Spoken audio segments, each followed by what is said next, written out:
चलो जी, part A2।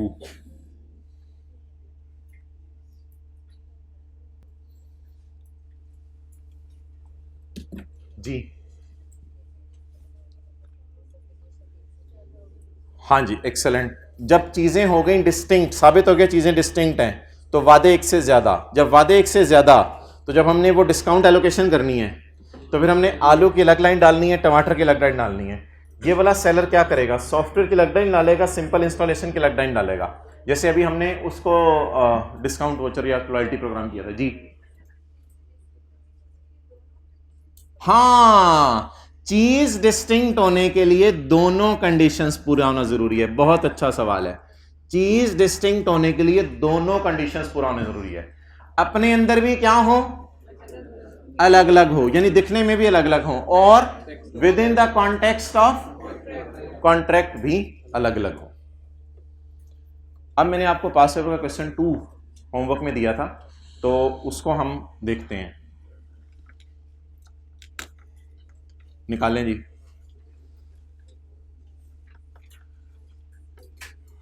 Pass paper question 2, page number 393।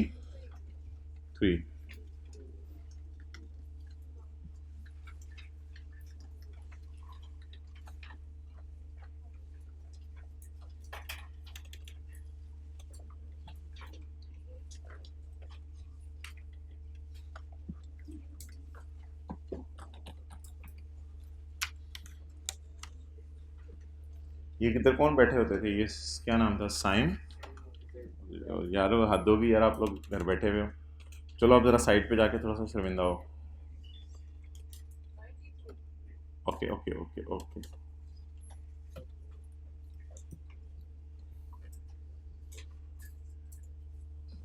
Define the term performance obligation, वो जो ऊपर टॉप पे दी हुई थी, गुड्स और series of distinct, appendix A जिसके साथ लिखा हुआ था। And state the criteria which should be met if goods और services to a customer are able to be considered as distinct. कब डिस्टिंक्ट समझी जाएंगी, जब दो बातें पूरी हों। इसमें सिर्फ पैरा 27 पहला वाला, कब डिस्टिंक्ट होंगी, जब अपने अपने अंदर भी अलग अलग हों और इन द कॉन्टेक्स्ट ऑफ, फिर आगे इन दोनों की तफसील है। तो पैरा 27 सिर्फ, और पीओ अपेंडिक्स ए, अपेंडिक्स होती है जो पार्ट ए है ना स्टैंडर्ड का, जिसमें ओरिजिनल स्टैंडर्ड होता है आईएफआरएस, उसमें एंड पे डेफिनेशंस दी होती हैं। आज दिखानी है आपको स्टैंडर्ड खोल के, तो वहाँ अपेंडिक्स है। तो अपेंडिक्स ए में स्टैंडर्ड में आपको ये डेफिनेशन मिलेगी और ये वाली चीज़ मिलेगी। ये वैसे पुराने ज़माने का सवाल है, मेरा नहीं ख्याल अब वैसे सवाल आएंगे थ्योरी के, क्योंकि अब तो आप स्टैंडर्ड साथ लेके जा रहे हैं, लेकिन आ भी सकते हैं। ये तब आता था जब ये टॉपिक FAR 1 में होता था, और FAR 1 में बच्चों को याद करके जानी पड़ती हैं ये चीज़ें। तो आपके तो मज़े लगे हुए हैं। ECL has entered into a contract with Kashif builders. Kashif builders कौन होगा फिर, एंटिटी, और ECL customer, for construction of a residential project. Construction of a residential project, contract किस चीज का हुआ है, कंस्ट्रक्शन ऑफ अ, क्या हम इससे ईंट बजरी सीमेंट लेने आए हैं या इससे घर बनवाने आए हैं। उसमें वो हमें मटेरियल भी बेचेगा, आर्किटेक्ट सर्विसेज भी देगा, इंजीनियरिंग भी देगा, साइट क्लियरेंस भी करेगा, और ECL के दूसरे कंपेटिटर्स भी ये चीजें आमतौर पे अलग अलग बेचते रहते हैं। आप बताएं, ECL के अगर दूसरे कंपेटिटर्स ये चीजें अलग अलग बेचते रहते हैं, इसका मतलब है ये चीजें अपने अंदर क्या है, अलग अलग है। But with in the context of contract में 3 सवाल पूछें।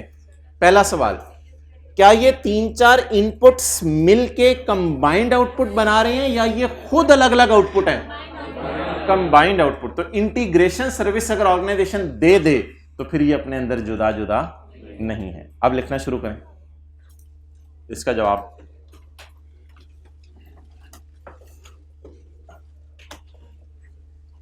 द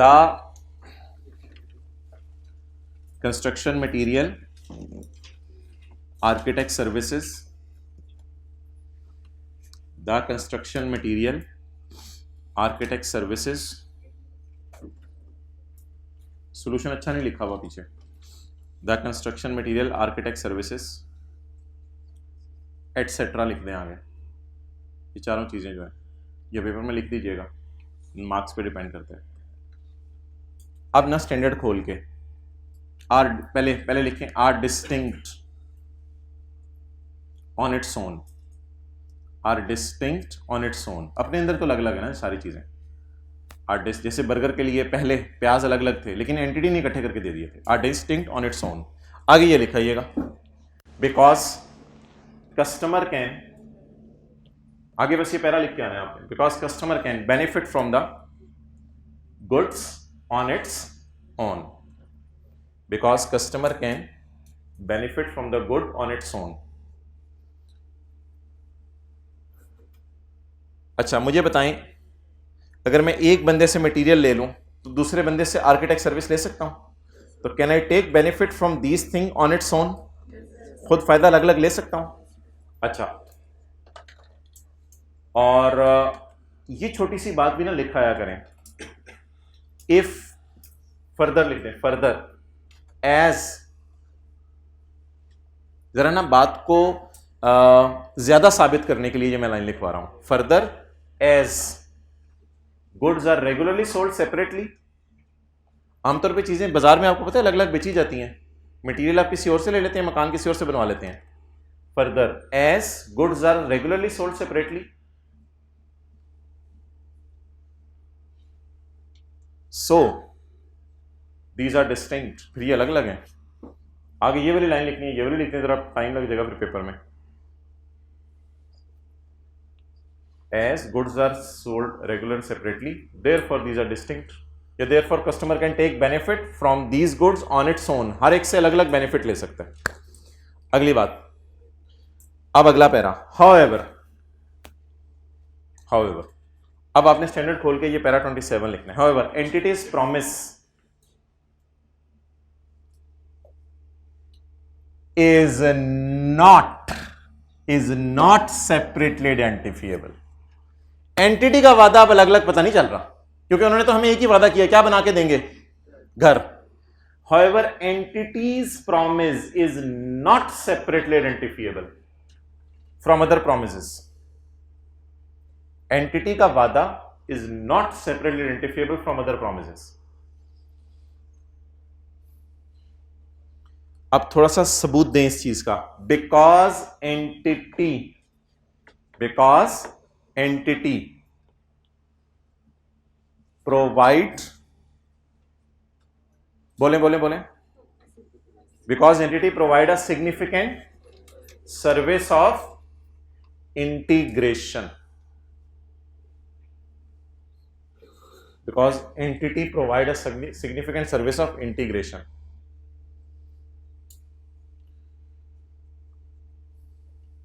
बस अब छोड़ें, and is giving a combined output that is house, and is giving a combined output that is house.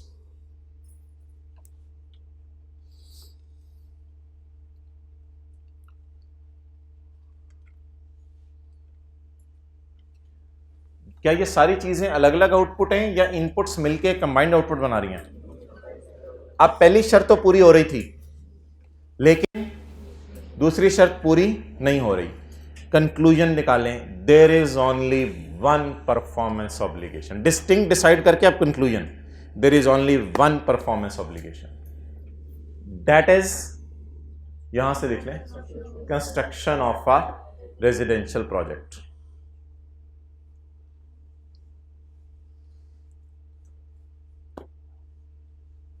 अच्छा, वैसे आपसे पूछ रहा हूं, अब ये कौन सा स्टेप हो गया? वैसे आपसे पूछ रहा हूं, ये कौन सा स्टेप हो गया?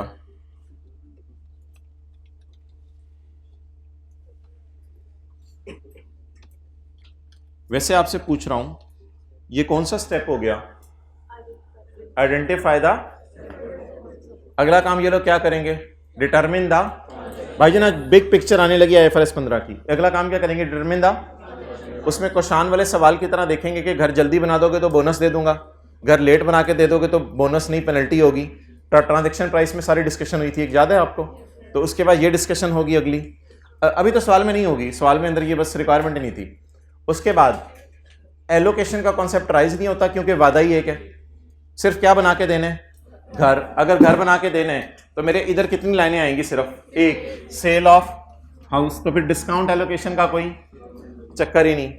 रेवेन्यू कैसे रिकॉर्ड करेंगे, अगला सवाल ये आएगा।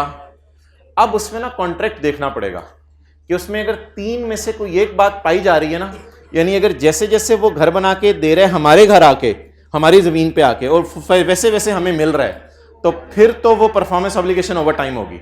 और अगर वो अपने ही किसी कॉम्प्लेक्स में घर बना के दे रहे हैं हमें, तो उसमें वो दो बातें देखेंगे।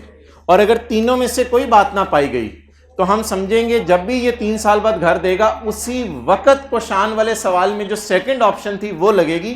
पास पेपर का सवाल था क्वेश्चन वाला, सेकंड ऑप्शन लगेगी revenue is recognise at a point in, फिर सारा रेवेन्यू भी एंड पे बुक करेंगे और सारी कॉस्ट भी एंड पे बुक करेंगे। और जब तक घर बनता रहेगा तब तक ईंट बजरी सीमेंट जो लगती रहेगी उसको वो इन्वेंट्री में शो करता रहेगा, because this inventory will be used in selling the घर इन फ्यूचर। क्लियर? अगला पढ़ें। सवाल की requirement, in view of the requirements of IFRS 15 discuss whether the goods and services provided in each of the above contracts represent a single वादा या एक से ज्यादा वादा। तो कंक्लूड हो गया, इधर कितने वादे थे? सिंगल। अगला सवाल, ये कितने लोगों ने किया था घर से सवाल? Solution limited a software developer, solution limited एक सॉफ्टवेयर डेवलपर है, entered into a 2-year contract with the customer to provide software license including future software update and post implementation support service। 2 year का licence ने क्यों लिखा है? नहीं, वो तो सवाल की रिक्वायरमेंट ही नहीं है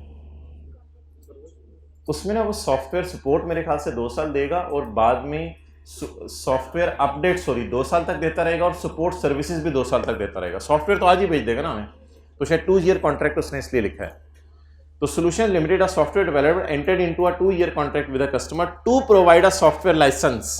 लाइसेंस फौरन दे देगा, इंक्लूडिंग 2 चीजें और देगा, सॉफ्टवेयर के अपडेट भी देगा और पोस्ट इंप्लीमेंटेशन सपोर्ट सर्विस भी देगा। The software licence would remain functional even if the updates and post implementation support services are, अगर ये वाली सर्विसेज वो देना बंद भी कर दे तो ये सॉफ्टवेयर क्या रहेगा?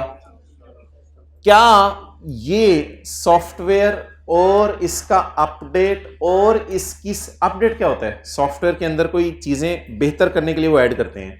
सपोर्ट सर्विस क्या होती है? सपोर्ट सर्विस ये होती है कि अपडेशन नहीं हो रही होती, चलते हुए सॉफ्टवेयर के अंदर हमें कोई मसला नजर आने लग जाए, यार मुझे चीज समझ नहीं आ रही, तो वो फोन करके बता देते हैं यार इस चीज का मसला ऐसे हल कर लो। आप बता दें क्या ये तीनों वादे अपने अंदर अलग अलग हैं? क्या ये तीनों वादे अपने अंदर अलग अलग हैं? Can customer benefit from these वादे ऑन इट्स ओन? क्या आप फायदा उठा सकते हैं सॉफ्टवेयर से खुद? अगर आपके पास सॉफ्टवेयर आ जाए और अब आप फायदा उठाना चाहें अपडेट से, तो क्या आपके पास सॉफ्टवेयर का लाइसेंस एक अदर रिसोर्स अवेलेबल ऑलरेडी है जिसमें वो आप अपडेट है? Licence available. आपने सबसे पहले क्या खरीदा है? लाइसेंस। लाइसेंस खरीदने के थोड़े दिनों बाद मैसेज आएगा अपडेट करना है, आपने नहीं करना, एक्सेप्ट या रिजेक्ट की ऑप्शन होगी आपके पास, आते ना सॉफ्टवेयर अपडेट मोबाइल में।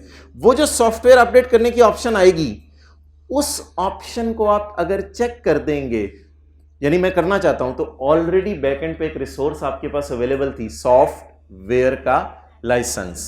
तो क्या सॉफ्टवेयर का लाइसेंस बैकएंड पे एक चीज अवेलेबल है जो हमें नजर आ रही है? अच्छा, तो क्या ये तीनों चीजें अपने अंदर क्या हैं? अलग अलग हैं। तीनों चीजें अपने अंदर क्या हैं? एंटिटी क्या इनको इस तरह मर्ज करके दे रही है कि उसके बाद, भाई मोबाइल इस्तेमाल ना करो, एंटिटी क्या इनको ऐसे मर्ज करके दे रही है कि सॉफ्टवेयर अपनी असली हालत बदल लेगा?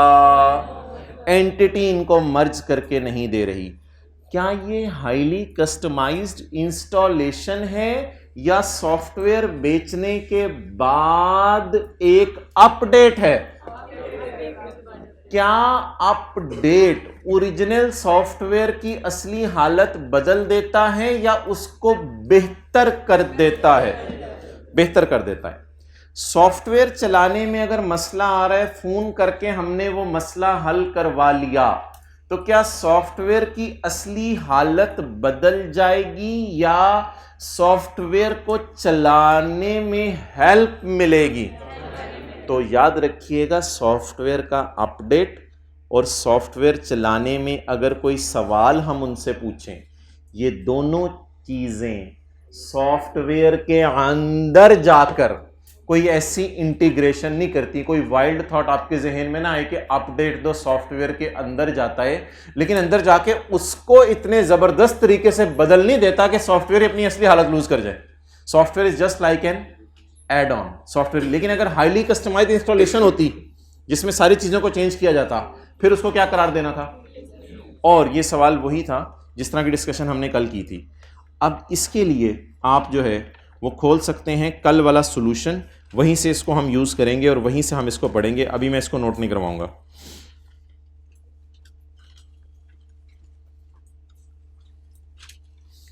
ओ ये क्या है? ये तो 7 था। हाँ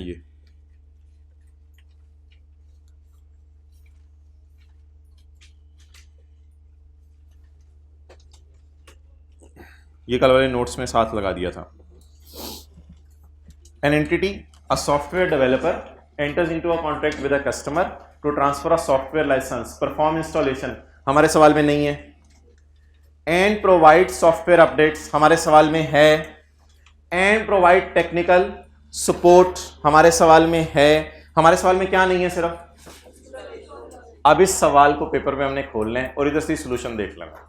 अब मैंने आपको लिखवाना कोई नहीं, इधर से पेपर में सॉल्यूशन देख लेना। ये कहां सॉल्यूशन अवेलेबल होगा? ये जो IFRS का पार्ट बी है आपके पास, वो आप घर में खोलेंगे और उसमें ढूंढेंगे IFRS 15, और IFRS 15 में जाके एक आ रहा होता है BC, basis of conclusion.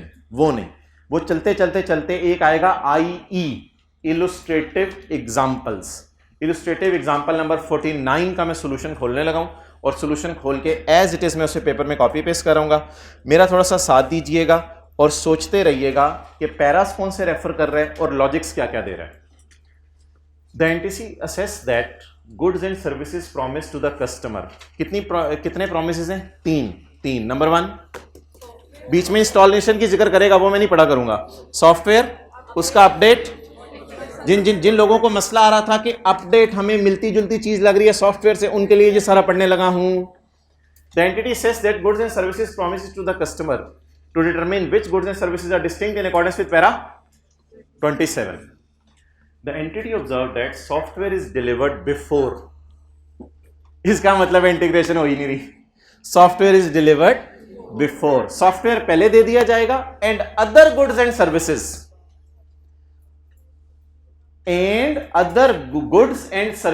and remains functional without the update, and software will remain operational। अगर अपडेट ना भी आए, और बहुत से अपडेट आपको पता है हम रिजेक्ट कर देते हैं, हम कहते हैं हमें अपडेशन की जरूरत नहीं है, अपडेशन में पता नहीं क्या मसला हो जाएगा, फीचर चेंज हो जाएंगे, मेरे से संभाला ही नहीं जाएगा। Thus the entity conclude that customer can benefit from each good on his own or together with other goods and services that are readily available। हर चीज से कस्टमर अलग अलग फायदा उठा सकता है, क्योंकि सॉफ्टवेयर इंस्टॉल पहले हो जाने, बाकी चीजें बाद में। इसका मतलब है सॉफ्टवेयर से अलग फायदा उठाया जा सकता है बाय इग्नोरिंग इवन। इसलिए चीजें अलग अलग हैं। आप महसूस हो रहे चीजें अलग अलग हैं। I can take benefit from software without using update. अब है पैरा 29। पैरा 29 वो इंटीग्रेशन वाला है, वो जो इनपुट्स आउटपुट्स वाला। The entity also considers the factors in para 29 and determine that the promise to transfer each good और service to the customer is separate वादा। एंटिटी स्टिल समझ रही है ये सेपरेट है from each of the other वादा। और वो पैरा 27B की एक्सटेंशन है।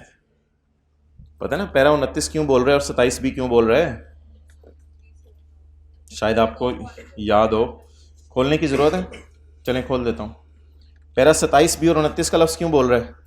Where is para 27B and where is para 29? ये पैरा 27B ग्रीन वाला और para 29। The NCC also assess the factors in para 29 and determine that the promises to transfer. अब input output वाली बात ढूंढनी है आपने. That goods and services to the customer is separately identifiable from each of the other promise. In particular, the entity observes that installation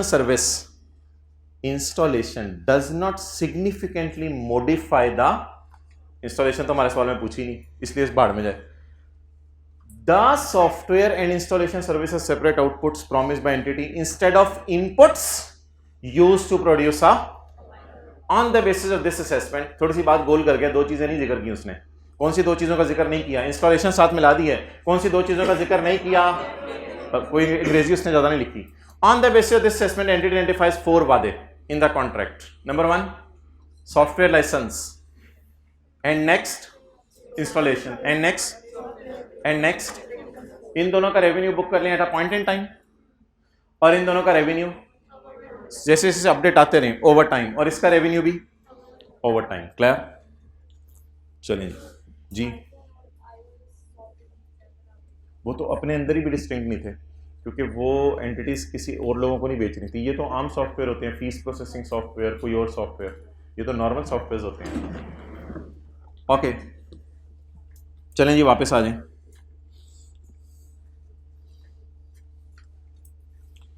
अब आप हजरात को मैंने करवाना है पास पेपर का क्वेश्चन नंबर 13. निकाल लें. कितना टाइम लग गया है, चीज़ें ख़त्म नहीं हो सकी आज. दूसरी क्लास में कर लेते हैं. पास पेपर क्वेश्चन नंबर 13. दूसरी क्लास जब सर आसिफ आपको फ्री करेंगे तो फिर मैं आपको इंगेज करूँगा. जब तक आप लोगों की हिम्मत हुई, हिम्मत मर्दा मदद खुदा. It is good to live on own money. अच्छा, आगे पास पेपर क्वेश्चन 13 का पेज नंबर बताएं. 400.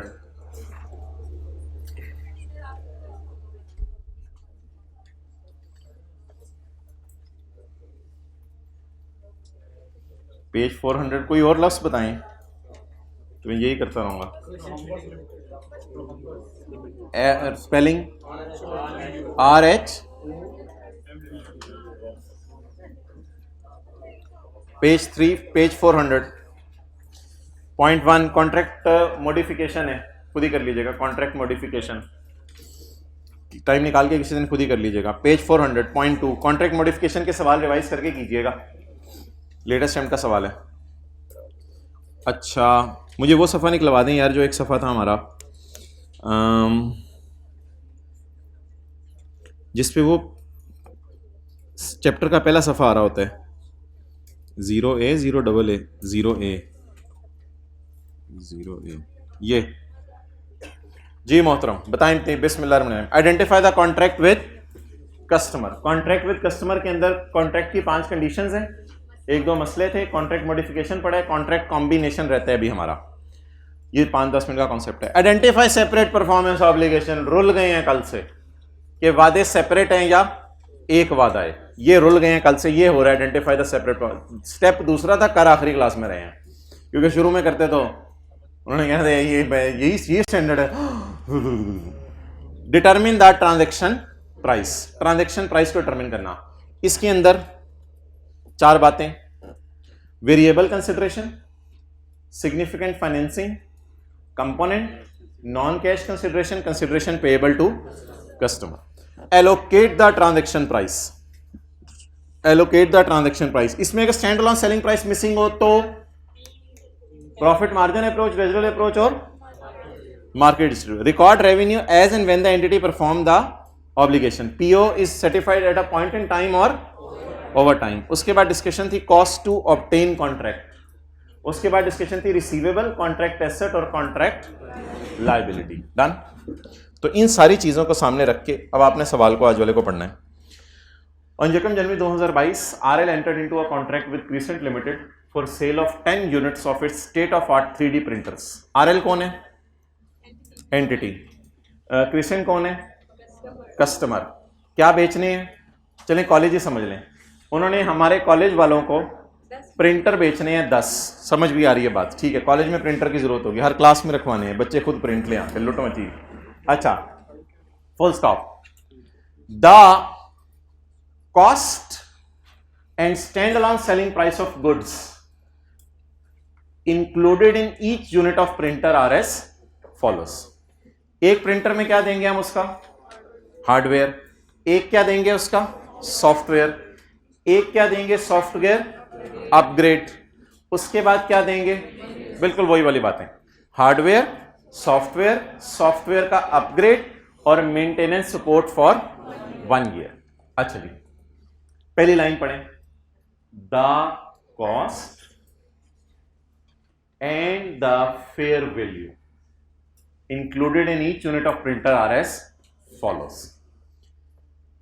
हार्डवेयर हमने कितने का बनाया, जिसकी एंट्री होती है cost of sale debit inventory credit. अगर बिक जाए, अगर बिकने के वक्त cost of sale debit inventory credit, हमने कितने का बनाया हार्डवेयर, हमने कितने का सॉफ्टवेयर बनाया, हमें अपग्रेड कितने का बनाएंगे, हम मेंटेनेंस स्टाफ को कितने पैसे देंगे, हम कस्टमर से इन दोनों चीजों के आमतौर पे कितने लेते हैं, दोनों के लग रहे हैं ना आपको.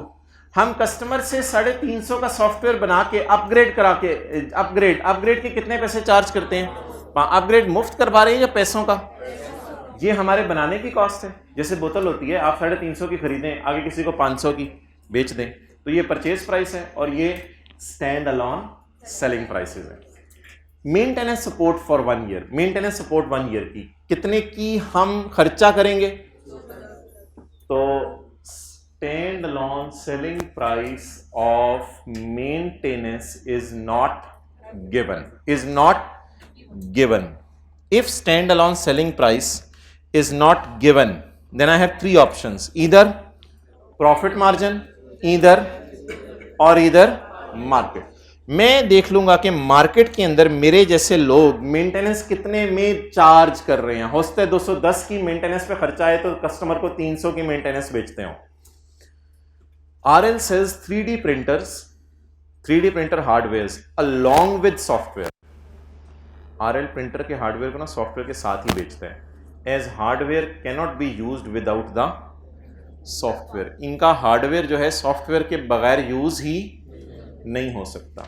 अब बता दें यहाँ खड़े होके कि कितने वादे हैं, फिर हार्डवेयर अलग वादा है, सॉफ्टवेयर अलग वादा है, या ये दोनों एक दूसरे के बगैर यूज ही नहीं हो सकते.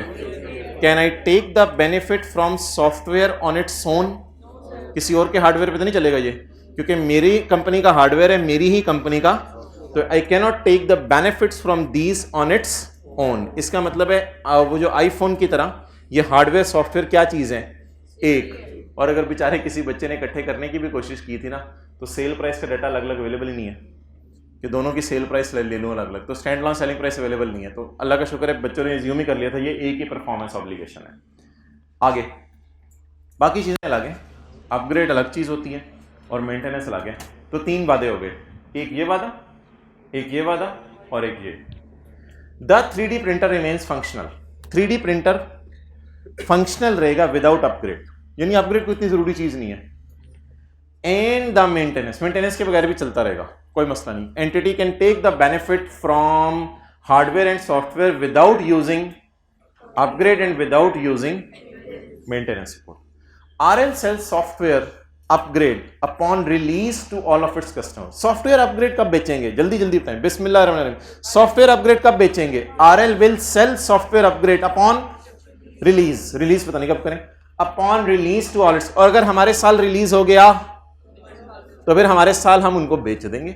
वैसे बता दें जरा रिलीज कब करना है पता नहीं, लेकिन RL ने बेचना कब है सॉफ्टवेयर अपग्रेड, जल्दी जल्दी जल्दी, जब रिलीज होगा. रिलीज पता नहीं हुआ नहीं हुआ, सवाल बता देगा. However, RL does not provide maintenance support services. Maintenance लोगों को नहीं देता, बट वेंट अगेंस्ट इस पॉलिसी, अपनी पॉलिसी के खिलाफ हमें जाके दे दिया मेंटेनेंस. यार पॉलिसी के खिलाफ गया तो इससे कोई फर्क नहीं पड़ता, पॉलिसी तुम्हारी हो ना हो, वादा तो कर लिया ना. कॉलेज वालों की पॉलिसी नहीं है अंडे बेचना, लेकिन आपसे वादा कर लिया आपको अंडे बेचेंगे, इससे तो कोई फर्क नहीं पड़ेगा कि पॉलिसी के अगेंस्ट चला गया. बेचने हैं तो बेचने हैं, बस खत्म होगी बात. ये एक वादा, इसका मतलब ये तो नहीं कि ये वादा नहीं है. ठीक है, आप नहीं करते थे, काम शुरू कर दिया, अब आपने मेंटेनेंस देना हमें. Each unit of printer was sold to CL at an overall discounted price of, ये सारी चीजें कितने की बेची जा रही हैं, 4 मिलियन की. अब अगर मैं जबरदस्ती करूं सवाल के साथ, तो मैं वो वर्किंग यही कर सकता हूं मैं जबरदस्ती करूं तो यही कर सकता हूं वर्किंग, स्टैंड अलोन प्राइस और ट्रांजैक्शन प्राइस, बोलें 4000। डन करें जबरदस्ती आप भी सवाल के साथ, ये कॉलम इधर ही बन गए। ये कॉस्ट तो छोड़े ना, कॉस्ट का क्या करना है, कॉस्ट ऑफ दी हुई थी प्रोडक्ट कस्टमर को कितने की बेची थी, और बोले इधर आए प्रोडक्ट कस्टमर को कितने की बेची थी, क्या प्रोडक्ट की कॉस्ट कभी दी हुई थी, कॉस्ट अगर कॉस्ट दी भी हो तो कॉस्ट का इस डेटे से ताल्लुक है या कॉस्ट का ताल्लुक है cost of sale debit inventory credit वाली एंट्री से। Done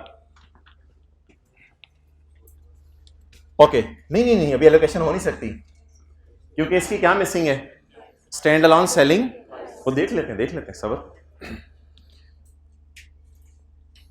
Each unit of printer was sold to CL at an overall discounted price of 4 million.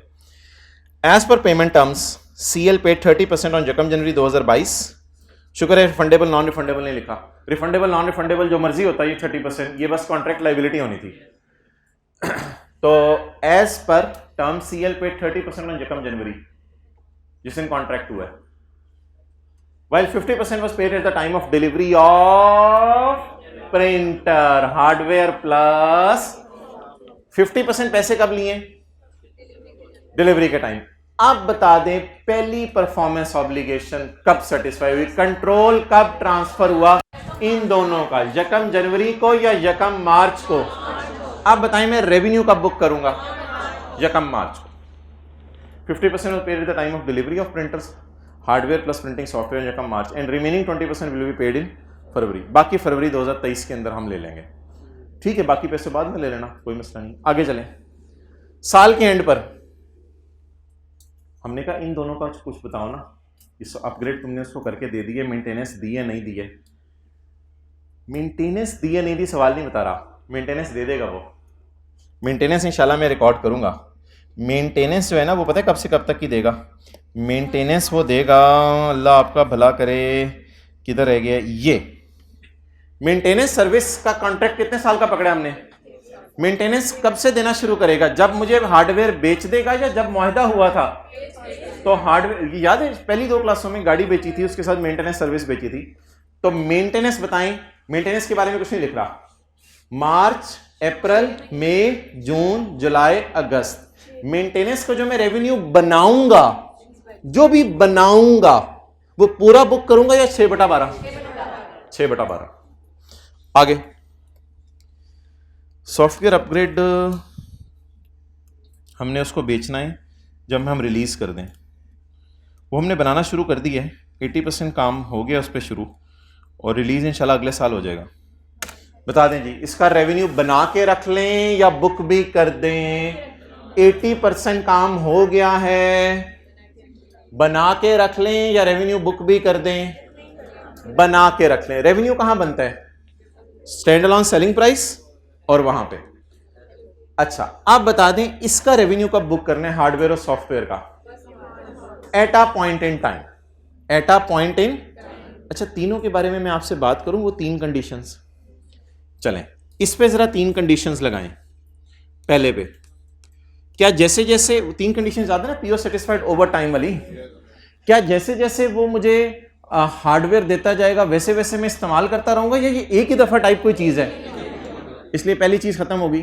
क्या वो हार्डवेयर मेरे ऑर्डर पे बना रहे हैं या कोई ऐसी बात नहीं लिखी हुई, हार्डवेयर बनाने की तो उसने कोई बात नहीं लिखी हुई, और क्या हार्डवेयर वो अपने प्रेमिसेस में बनाकर मुझे साथ साथ बता रहे इतना काम पाइजन मुकम्मल हो गया हार्डवेयर का, तो ऐसी कोई बात भी नहीं उसने लिखी हुई। तो इसलिए ये तो नॉर्मल गुड्स हैं, इनका रेवेन्यू कब बुक करेगा seller, eight a point in time. आगे चले, मेंटेनेंस ओवर टाइम क्यों बुक होगा, जैसे जैसे वो मेंटेनेंस देता रहेगा वैसे वैसे मैं कंज्यूम करता रहूंगा। पीओ सेटिस्फाइड ओवर टाइम का पैरा नंबर किसी को याद हो, पता नहीं 39 था कौन सा था, 37 था, पीओ सेटिस्फाइड ओवर टाइम। उसमें पहली कंडीशन किसी को याद हो क्या थी, जैसे जैसे एंटिटी सर्विस देती रहे वैसे वैसे कस्टमर सर्विस। क्या मेंटेनेंस में ऐसा होगा, 100% ऐसा होगा, मेंटेनेंस में भी ऐसा होता है, इसी तरह मोबाइल के नेटवर्क के अंदर भी ऐसा होता है, सारी चीजें जिसमें साथ साथ सर्विस दी जा रही हो ये होता है। तो इधर बता दें पीओ, पेज नंबर बताएं मुझे कौन सा है वो, PO satisfied over time, page 358, page 358। मेरी सारी डिस्कशन किस पे हो रही है? स्टेप 5 पे। स्टेप 5 स्टैंडर्ड में क्या है? Recognise revenue as and when the performance obligation is satisfied. इसकी परफॉर्मेंस ऑब्लिगेशन कैसे सेटिस्फाई होनी है? Over time. क्योंकि पेज 358 पे कौन सा वाला बुलेट लगेगा? First bullet. पेज 358 पे फर्स्ट वाला बुलेट लगेगा। जैसे जैसे वो मुझे देता रहेगा वैसे वैसे मैं इसको कंज्यूम करता रहूंगा। Software upgrade. Software upgrade. पहले तो एक सवाल है, मेरे लिए बनाना है या सबके लिए बनाएगा? सबके लिए बनाएगा ना, प्रिंटर सबको बेचते हैं, मुझे तो नहीं बेच रहा। अच्छा, पहला सवाल मेरा, जैसे जैसे वो अपग्रेड बनाता रहेगा वैसे वैसे मैं यूज करता रहूंगा? नहीं नहीं नहीं नहीं, बिल्कुल भी नहीं। जैसे सॉफ्टवेयर अपग्रेड बनाता रहेगा मैं यूज करता। अपग्रेड कोई चीज है, अपग्रेड बनने के बाद यूज होता है। दूसरा सवाल मेरा, वो सॉफ्टवेयर अपग्रेड मेरे प्रेमिसेस में आके मेरे कहने पे मेरा सॉफ्टवेयर की प्रोग्रामिंग खोल के बना रहा है? ऐसा कुछ नहीं है। तो क्या ऐसा है कि entity's performance create an asset which is controlled by customer as and when he is rendering service? तीसरा, वो अपने प्रेमिसेस में सॉफ्टवेयर बना रहा है, वो अपने प्रेमिसेस में सॉफ्टवेयर अपडेट बना रहा है। उसमें आप दो सवाल पूछें अपने आप से। नंबर 1, क्या वो स्पेशलाइज सॉफ्टवेयर है कि किसी और को दे नहीं सकता, या मैंने कॉन्ट्रैक्ट में रिस्ट्रिक्ट कर दिया कि ये अपडेट मेरे लिए ही बनाओ और किसी को देना नहीं? ऐसी तो बात लिखी नहीं हुई। तो फिर अगली बात पूछने की जरूरत ही नहीं कि पेमेंट का राइट अभी तक है, जितना काम हो गया नहीं हो गया। तो माना कि तूने 80% काम कर दिया है, लेकिन ये ऐसी चीज नहीं है जो तुम मेरे लिए ही बना रहा हो और तू किसी और को बेच ना सकता हो। ये तो सब लोगों को बेचेगा तू। इसलिए तीनों पॉइंट फुलफिल नहीं हुए। तो आप बताएं, सॉफ्टवेयर अपग्रेड का रेवेन्यू सेलर तब बुक करे जैसे जैसे अपग्रेड वाला सॉफ्टवेयर प्रोग्रामिंग करके बनाता रहे, या जब मुझे डिलीवर करे? द सॉफ्टवेयर अपग्रेड रिलीज होगा एक ही दफा कस्टमर्स को, जब अपग्रेड बन जाएगा। अभी कितना बना है? क्या 80% रेवेन्यू हम बुक कर ले? नहीं नहीं। तो इसका रेवेन्यू बना के रख लें, बुक इंशाल्लाह अक्टूबर में करेंगे। अक्टूबर की तरह, हम तो अगस्त में खड़े हैं ना। अक्टूबर में जब इंशाल्लाह सॉफ्टवेयर उसको अपडेट करके दे देंगे तो हम इसका रेवेन्यू भी क्या कर लेंगे? बुक। हम कहेंगे हमने अपना वादा पूरा कर लिया, सॉफ्टवेयर अपग्रेड आपको करके दे दिया। 6 महीने में 80% काम हुआ, अगस्त सितंबर अक्टूबर में बाकी 20% काम होगा, और एक ही दफा उसको एज इट इज लिफाफे में डाल के अपग्रेड पकड़ाएंगे। साथ साथ नहीं दे रहे, लिफाफे में डाल के सकेंगे ये भाईजान आपका अपग्रेड रहा। चलें जी, रेवेन्यू बनाना शुरू करें। यार राय दे दें, रेजिडुअल अप्रोच लगा लूं? रेजिडुअल अप्रोच जरा लगाएं, 4000 लगाएं लगाएं लगाएं लगाएं, तरह बैलेंसिंग निकालें। नेगेटिव बन रहा है, पॉजिटिव। रेजिडुअल अप्रोच लगाएं, कितना बन रहा है? Positive negative? नेगेटिव। क्या? 100। रेजिडुअल अप्रोच फेल हो गई। लगाएंगे पेपर में आसान तरीका, तो हम तो आसान तरीकों में चलते होते थे पेपर में अपने भी। रेजिडुअल अप्रोच ने चपेट मार दी। अगली बात बताएं, हमारे कंपेटिटर्स ये सर्विस कितने की दे रहे हैं? उनके सर्विस को कितने स्टार मिल रहे हैं? 4 स्टार। और हमारी सर्विस को कितने मिल रहे हैं? नहीं पता चल रहा। यह आपकी मर्जी है। इस डेटे को यूज करके मार्कअप मार्जिन निकाल लें। इस डेटे को यूज करके मार्कअप मार्जिन निकाल लें। मरता क्या ना करता क्या करें? मरने वाले ने अब और क्या करना है? कुछ भी नहीं कर सकता ना। अब ये तो नहीं कि सवाल छोड़ के आ जाए, नहीं सर सवाल छोड़ के आ जाए। कितनी अप्रोचेज अवेलेबल हैं? 3। नंबर 1, रेजिडुअल अप्रोच क्यों फेल हो गई? नेगेटिव आ रहा है जवाब। दूसरी approach, market assessment approach. Market की रेटिंग दी नहीं हुई, फिर क्या करें? मजबूरन कॉस्ट में कुछ प्रॉफिट डाल दें। वैसे हमारी ऑर्गेनाइजेशन प्रॉफिट कमा रही है चीजों पे, अक्लमंद है हमारी ऑर्गेनाइजेशन, प्रॉफिट कमा रही है चीजों पे। तो मेरे ख्याल से दूसरा वाला यूज करने आए कि अपने दूसरा किया, पहला वाला करना हुआ फिर पहला वाला कर लीजिएगा। अच्छा जी, मुझे बताएं, बिस्मिल्लाहिर्रहमानिर्रहीम, प्रॉफिट कितना है? 150 रुपया। सॉफ्टवेयर अपडेट पे हमने 150 कमाना है। 150 को अगर 5 से डिवाइड करूंगा तो मार्जिन आएगा। कंसोलिडेशन में सीखा था ये। और अगर 150 को डिवाइड करूंगा 350 से तो मार्कअप आएगा 30%। क्या? मार्जिन 30% ऑन सेल लिखें। सेल के ऊपर हम 30% कमा रहे हैं।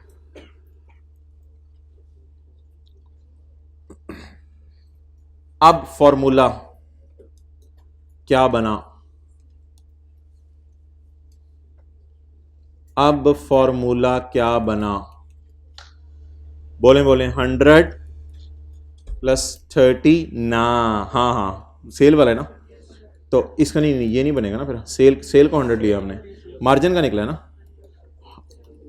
= 70।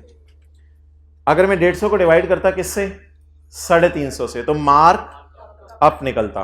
लेकिन मैंने प्रॉफिट को डिवाइड करता अगर 350 से, तो मार्क अप निकलता। प्रॉफिट को डिवाइड किससे किया, सेल से, तो क्या निकला है, मार्जिन। अब फॉर्मूला ये बन गया। ये क्या गिवन है, 210 कॉस्ट गिवन है, 210 divided by 70 multiplied by 100। 210 divided by 70 into = 300। Residual approach तो फेल होगी, पता नहीं शायद सोल्यूशन में मैंने नोट डाला है कि रेजिडुअल अप्रोच भी लगा सकते हैं, लेकिन वो नोट डाला वो तो काट दीजिएगा, लग नहीं सकती ना। लगा सकते थे, अल्लाह का शुक्र है वो लगाने लगे तो चपेट पड़ गई। हाँ जी बोले जी, टोटल छोड़े परे यार, व्हाइट बोर्ड पे करते हैं। 4400 वाली चीजें हमने कितने में बेची हैं, 4000 में।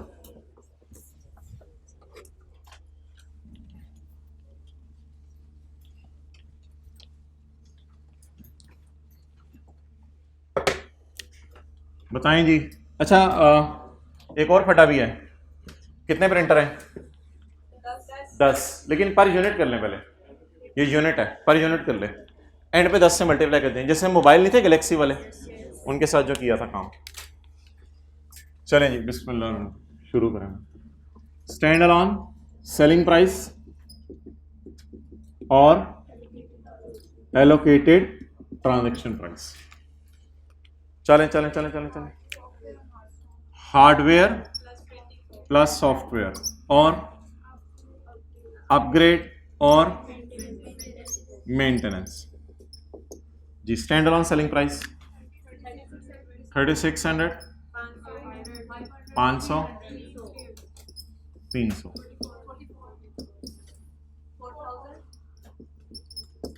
4000। 300 पेपर में लिख के आएंगे, कैसे निकला बोले, 200 divided by into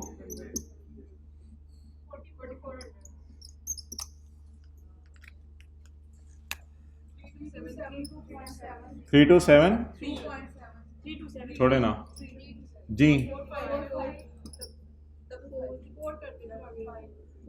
273।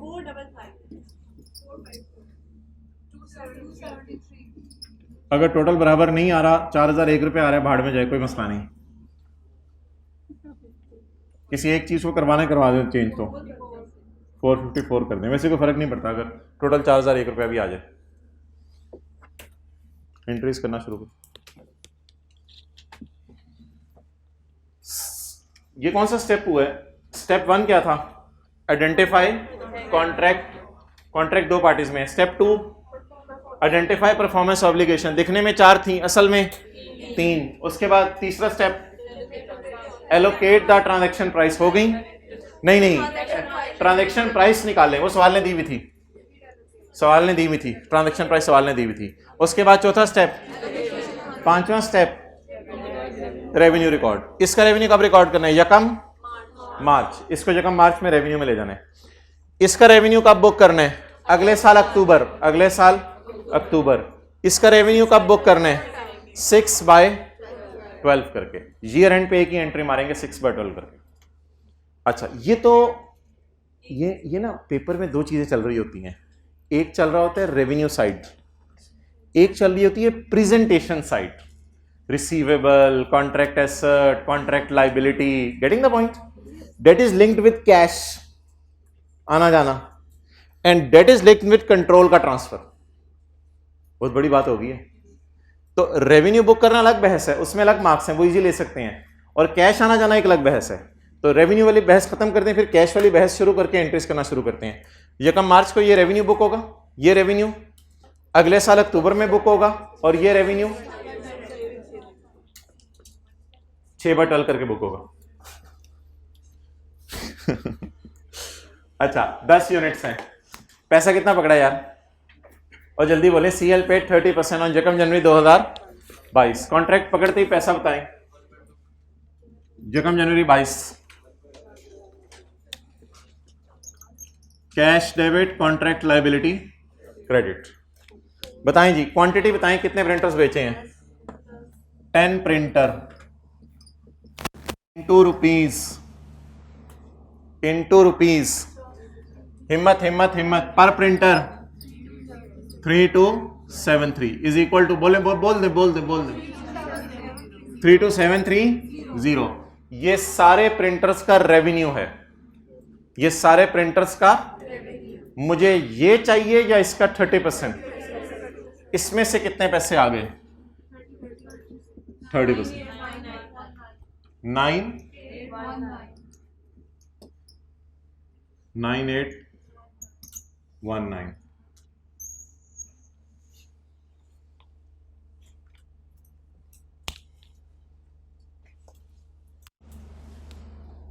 Done. January, February, March wait करें। जकम मार्च की सुबह, मुबारक हो मुबारक हो मुबारक हो। क्या हुआ जी, काका हुआ? नहीं सॉरी, ऐसी जरा आप लोग बोर बैठ। यकम मार्च की सुबह क्या आ गई जी? 10 प्रिंटर। सुबह सुबह क्या आ गए? यकम मार्च 22। हमारे लिए प्रिंटर आए, लेकिन हम सेलर की काउंटिंग कर रहे हैं। उसने प्रिंटर, इजी मार्क्स लें, इजी मार्क्स लें, कंट्रोल ट्रांसफर हो गया, रेवेन्यू बुक करें, रेवेन्यू रेवेन्यू, बाकी कहानी बाद में है जी। हिम्मत हिम्मत, कैलकुलेटर 32730 ऐसे निकला हुआ यार। साइंस मारे नहीं, मल्टीप्लाइड पे कुछ भी नहीं, रेवेन्यू तो इनका पूरा बुक होना है। इनका तो मैंने कहा था जकम मार्च को पूरा रेवेन्यू बुक होना है, मल्टीप्लाइड पे कुछ भी नहीं। लेकिन अगर फिर भी आपने करना है तो 10 इंटू 32730। अच्छा, आपने बस हिम्मत और हौसले से लगे रहना है। आगे चलें। एक आज मैं सवाल पूछ रहा हूं जो कुछ बच्चों ने सवाल पूछे क्लास के बाद आके, कॉन्ट्रैक्ट लायबिलिटी का क्या करना है? उसमें देख लें बैलेंस कितना पड़ा हुआ है। मेरे ख्याल से सारा बैलेंस खत्म कर दें, और अगर सेल उससे कम हुई हो, अगर फर्ज करें ये 40,000 होता, नहीं एसेट ना होता, मैं वैसे कह रहा हूं पैसा ज्यादा एडवांस में आ गया होता।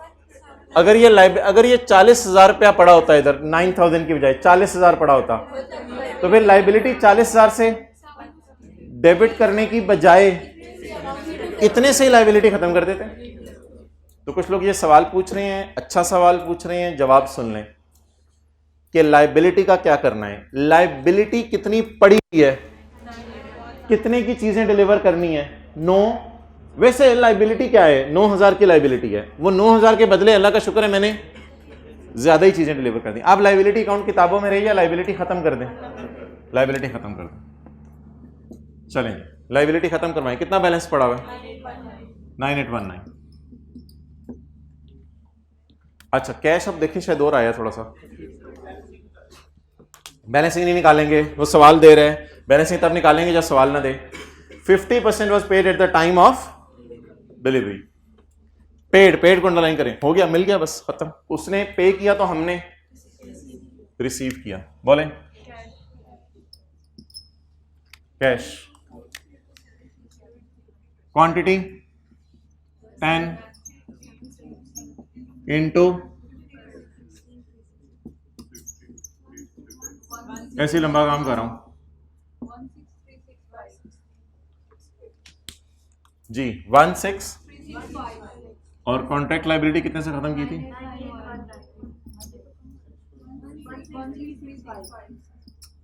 365। अच्छा, नेक्स्ट, अगली बात, अगली और आखिरी बात। कितने की चीजें बेची? बोले 327, 32। कितने की चीजें बेची? 32। कितने की चीजें बेची? 32। कितने पैसे आ गए थे? 9। कितने आ गए थे? कितने आ गए? ऐसे जरा 16 जमा 9 बताएं। 25। 16 जमा 9 छोड़े पड़े यार, 0.8 छोड़े, 0.3 छोड़े, 0.7 छोड़े। मुझे पता है, आपको पता है, आपको भी पता है, मुझे पता है।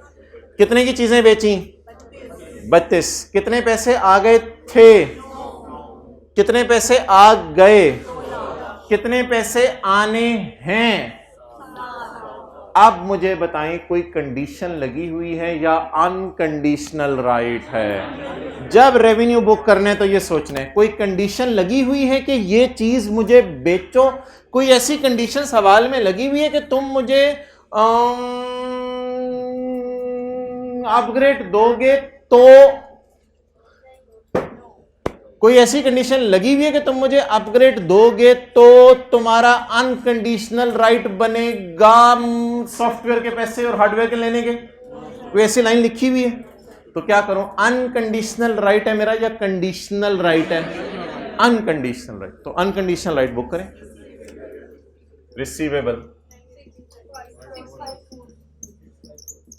बैलेंसिंग लिखें अनकंडीशनल राइट, कोई कंडीशन नहीं लगी हुई, अनकंडीशनल राइट कितना 6546।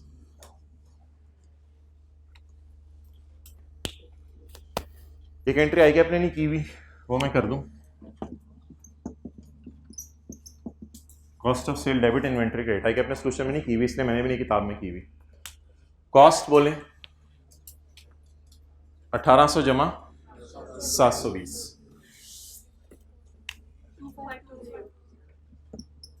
1800 जमा 720 इंटू 10 प्रिंटर, 10 से मल्टीप्लाई किया था, नहीं किया था ना, इंटू 10 प्रिंटर 25200। अब थोड़ा अच्छा लग रहा है, इतनी सेल है मेरी 32 की, कॉस्ट ऑफ सेल मेरी 25 की है, बाकी मेरा प्रॉफिट होगा, इतनी सेल इतनी कॉस्ट ऑफ सेल। ओके,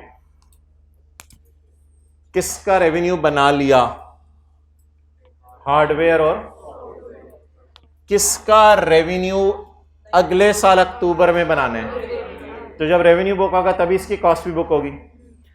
किसका रेवेन्यू और बना लें, सर्विसेज का रेवेन्यू बनाएं, पहले इजी मार्क्स लिया करें। डेट बताएं, इसमें भी सवाल में लिखा हुआ है डेट्स के बगैर मार्क्स नहीं मिलेंगे। 31 अगस्त 2022 रेवेन्यू पहले बुक करवाया करें, आसान मार्क्स लिया करें। लेकिन सवाल में ना माने आधे मार्क्स पड़े होते हैं, छुपे होते हैं।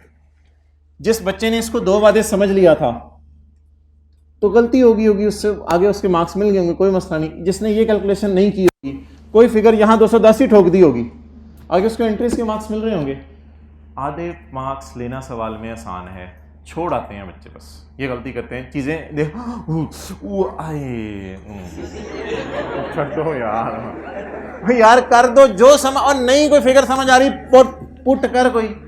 यहाँ पे डेडलॉक लगा था ना लोगों का, मुझे अभी तक याद है। सीए फाइनल में जब मेरी एक पेपर की दूसरी अटेम्प्ट थी तो फिर मैंने सोचा अब कुछ करना ही पड़ेगा, तो मुझे एक चीज़ समझ नहीं आ रही थी सवाल में, तो मैंने तकरीबन 12-13 लाइनें लिखी, और 12-13 लाइनें लिखने के बाद इंग्लिश में, हालांकि सवाल जो उसका था न्यूमेरिकल था, 12-13 लाइनें लिखने के बाद एंड पे लिखा कि ये मैं जम्पशन लेने लगा हूँ और मुझे पता है ये गलत है, लेकिन मैं फिर भी लेने लगा हूँ क्योंकि मेरा सवाल नहीं आगे चल रहा। तो ये हाँ ये लिखा मैंने, ये प्रॉपर लिखा मैंने, और लिख के फिर ये जो है वो फिगर डाली और चल फिर तो सवाल पास हो गए। यार वो तो जाहिर सी बात है, वो तो ये देखते हैं एफर्ट कौन कर रहा है, वो जो एफर्ट नहीं कर रहे होते उनके लिए उसमें कुछ नहीं रखा हुआ। अच्छा जी, रेवेन्यू कितना बुक करना है भाई, आप जैसे लोग गए हैं स्टैंड में पास होके आए हैं तो रिलैक्स रहा करें। रेवेन्यू बनाया कितना हुआ है सर्विसेज का, रेवेन्यू सदा के लिख देना, मेंटेनेंस सर्विसेज 270, लेकिन इनको और चले ठीक है, इंटू 10 पहले कर देना, फिर इंटू 6/12 1365। ओके, कोई पैसे पहले के दिए मैं इसके, वो तो बेचारा बैलेंस पहले ही खत्म हुआ है, वो अकाउंट तो पहले ही खत्म हुआ है। कोई पैसे पहले के दिए मैं तो लाइबिलिटी अकाउंट तो खड़ा नहीं कि जिसको डेबिट करूं। देखिए ना, जब भी रेवेन्यू बुक करते हैं या तो लाइबिलिटी कम करें, या पैसे मांगें, या फिर रिसीवेबल बुक करें। पहला सवाल, कोई क्यों लाइबिलिटी का बैलेंस खड़ा हुआ है, क्या कोई सवाल में लिखा हुआ है कि पैसे इस साल मिलने हैं या सारे ही अगले साल मिलने हैं? सारे अगले साल मिलने हैं, अगले साल मिलने हैं। किसी चीज पे डिपेंडेंट है या सिर्फ अगले साल का वेट करना है? सिर्फ अगले साल का वेट करने हैं, किसी चीज पे डिपेंडेंट नहीं है। अगले साल का सिर्फ आपने क्या करना है, आपने बस आराम से रिलैक्स कर देना है। फरवरी 23 में लोगों से जाके पैसे ले लेने हैं। आप मुझे बता दें, ना कोई लायबिलिटी का बैलेंस खड़ा है, ना कोई कैश आ रहा है। अब फड्डा होगा प्रेजेंटेशन में कि रिसीवेबल है या कॉन्ट्रैक्ट एसेट है। क्या सवाल में लिखा हुआ है कि मेंटेनेंस सर्विसेज का राइट तब एस्टेब्लिश होगा पैसे लेने का जब कोई कंडीशन पूरी करो? कुछ नहीं लिखा हुआ। कोई कंडीशन लिखी हुई पूरी करना? कुछ नहीं लिखा हुआ। एक सवाल किया था हमने, प्रोडक्ट ए बेची थी और कहा था प्रोडक्ट ए का राइट पैसों का तब मिलेगा जब प्रोडक्ट बी बेचें। इधर कोई ऐसी बात लिखी हुई है तो क्या बुक करें? रिसीवेबल। कितना? और कुछ? और 4 जगह करना यार, तो बहुत छेती है दोनों। इसको इसका किसकी कॉस्ट भी बुक कर दें फिर? 200 बस के मतलब ये 210 दी cost of sale, debit, inventory, credit. बोले बोले बोले।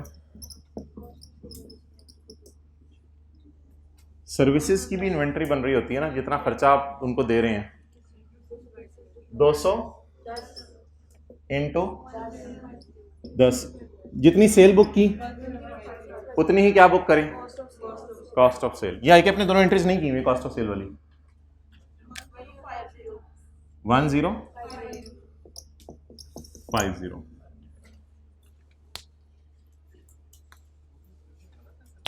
बुक में सोल्यूशन में ये वाली फिगर गलत है।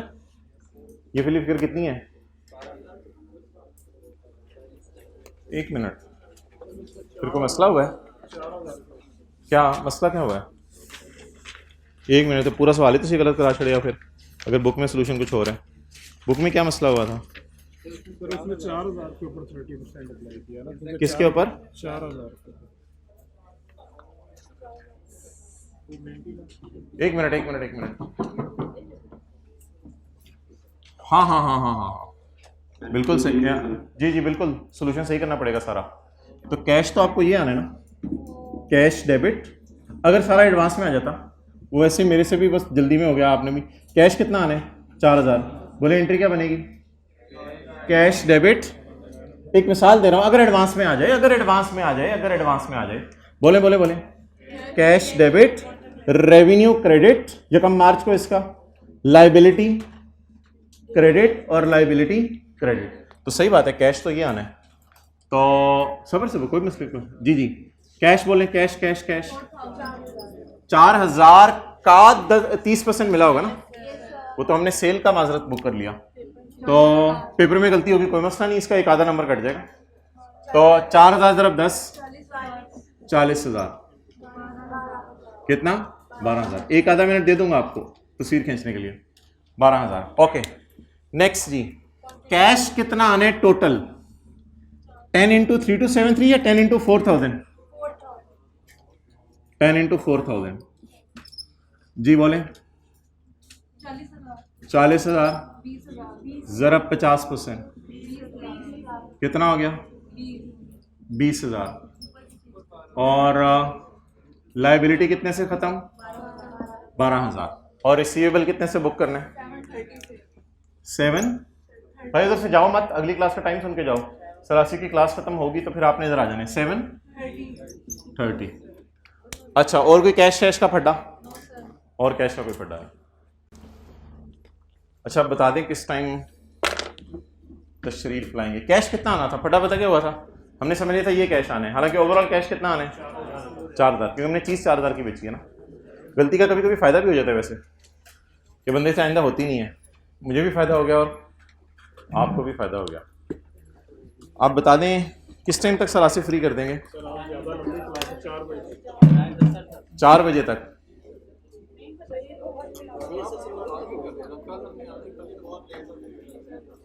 कल आने?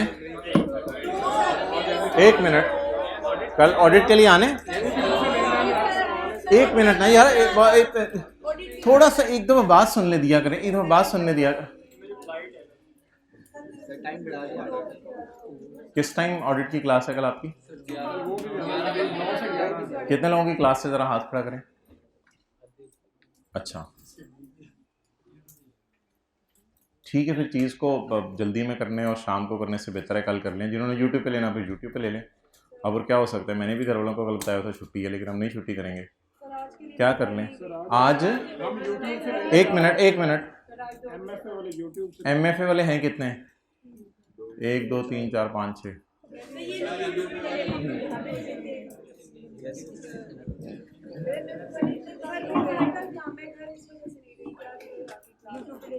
अच्छा